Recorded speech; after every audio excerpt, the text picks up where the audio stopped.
que es el ritmo gitano.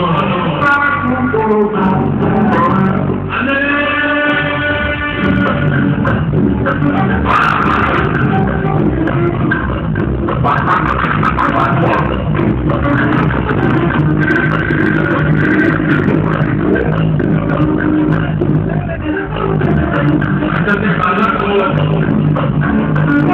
el ritmo y el choro.